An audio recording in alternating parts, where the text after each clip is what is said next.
Hello, my dear listeners. Welcome to the healing station.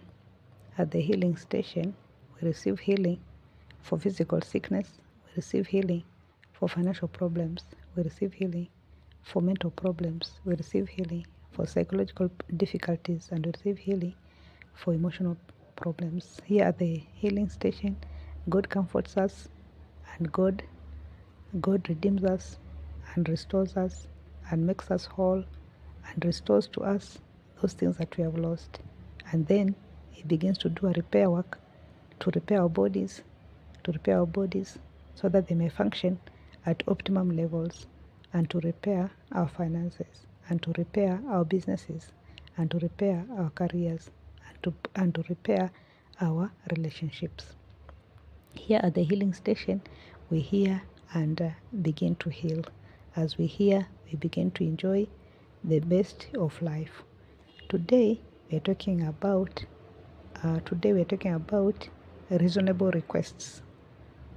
Reasonable requests, and we start with John chapter 2, the Gospel of John chapter 2, where the wedding at Cana. The wedding at Cana, Jesus and his disciples are invited at the wedding at Cana, and Mary, the mother of Jesus, is also invited at the wedding at Cana.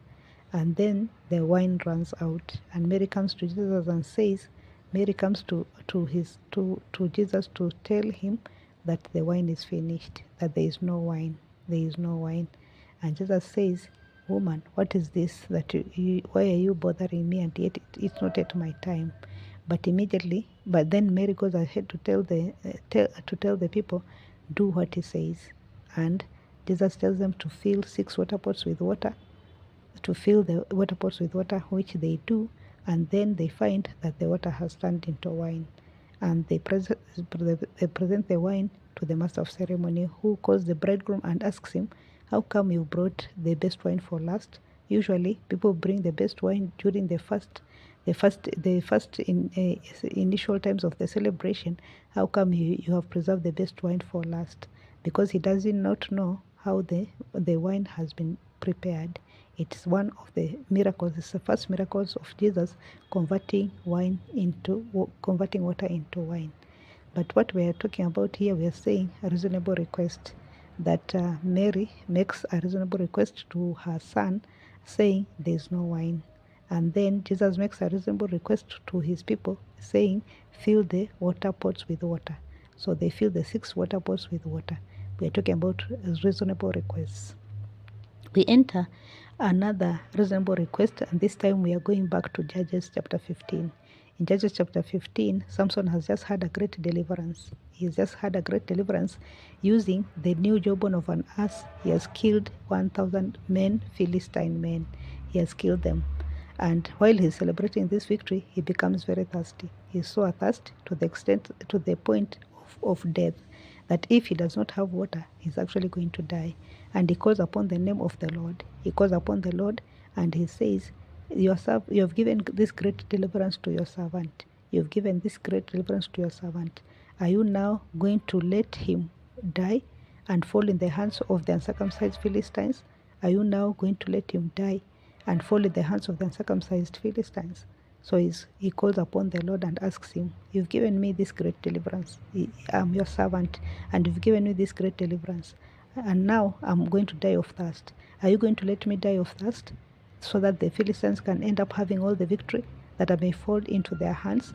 And God hears the prayer. Immediately God hears the prayer, and immediately God prepares some water in the same jawbone that Samson has just used to slay the 1,000 men. God uses the same jawbone, creates a hollow in it, cleaves a hollow in it, and then water comes out. And that water is enough to quench Samson's thirst. And he takes the water, and his spirit is revived, and he lives again. And he names the place, he gives the name a place, so that he can always remember that God gave him great deliverance on that day, and he was given great deliverance, and then God saved him from death by providing for him water. So here we see Samson making a very reasonable request to God and telling God, will you now let your servant fall into the hands of the uncircumcised? You've given me this great deliverance. I'm your servant. You've given me this great deliverance. Are you going now to let me fall into the hands of the uncircumcised Philistines? And we hear and we see God hearing immediately, and immediately God acting and providing for him water, making sure that the jawbone itself creates water enough for Samson to drink, and his thirst is quenched, and his spirit is revived, and he lives again. We are talking about reasonable requests. We go back to another reasonable request. Now again we go back to the Gospel of Luke, chapter 4, where chapter 4, Luke chapter 4, chapter 5, Luke chapter 5, where Jesus has made a reasonable request. He has asked Peter to give him the boat so that he can preach from it, to give him the ship so that he can use it as a teaching platform, as a teaching venue, as a teaching platform, to sit in it and preach to the people, to teach the people. When he's done preaching to the people, teaching them, he tells Simon, he makes another reasonable request and tells Simon Peter to launch the nets into the water to launch the nets into the water for a drought. But Peter is hesitant and he starts to say, we have toiled all the night for fish and we have caught nothing. We have taken nothing. But nevertheless, at your word, I'll draw out the net. So he draws out the net, and to his surprise and to his amazement, he catches a great multitude of fishes, to the extent that the nets begin to break, and he needs help. So he asks for help from his friends. He makes another reasonable request and asks Zebedee to come and help him. And they come and they help and they carry the fishes in their nets, and the nets begin to sink. And then Peter is astonished, and he falls onto the knees of Jesus and he says, depart from me. I'm a sinful man, depart from me. But here we are saying, when he makes this statement, depart from me, I'm a sinful man, this is not a reasonable request. It is an unreasonable request. He's making a statement out of fear and out of emotions. He's astonished because of the great multitude of the fishes that they have caught, because they've taken a lot of fish, and is frightened because it is something he has never witnessed before. But Jesus says, don't worry, don't fear. You become fishers. From today onwards, you become fishers of men. You shall no longer be fishermen. Now you're going to be fishers of men. So we see the reasonable request that Jesus makes here when he asks for the boat. But then again, we see the unreasonable request that Peter says when he makes an unreasonable request when he says, depart from me. And we thank God that Jesus does not depart from him. If anything, he is recruited immediately to become the disciple of Jesus, so that from now onwards he shall be fishing men instead of fishing fish. We're talking about reasonable requests. We are talking about reasonable requests. In John chapter 6, we see Jesus making a reasonable request and asking the disciples, are you going to now walk away from me? So many disciples have walked away from Jesus already. They are offended by some of the things that Jesus has been saying, and they've walked away. They've departed from him, being offended by some of the things that Jesus has been saying. So he asks Simon Peter, are you also going to walk away from me?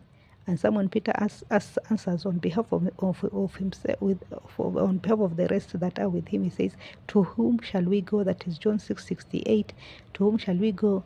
Thou hast the words of eternal life. You have the words of eternal life. To whom shall we go? We have the words of eternal life. So this is another reasonable request that Jesus is making when he's asking the disciples. He's asking Simon Peter and the others, are you going to walk away from me now that so many people have walked away? Are you also going to walk away from me? And Simon Peter answers on behalf of the others. He says, to whom shall we go? You have the words of eternal life. Today at the healing station, we are also clinging to God and sticking to God and telling God, to whom shall we go? We have the words of eternal life. We cling to him and wait on him. We wait on him all the day, because he's the God of our salvation. He's the one who preserves us and heals us. Today at the healing station, we are saying, to whom shall we go? We have God has the words of eternal life, and we cling to him and stick to him. Kindly share, subscribe, like, and comment and follow. And then go ahead to say like Simon Peter, to whom shall we go? You have the words of eternal life. Thank you very much.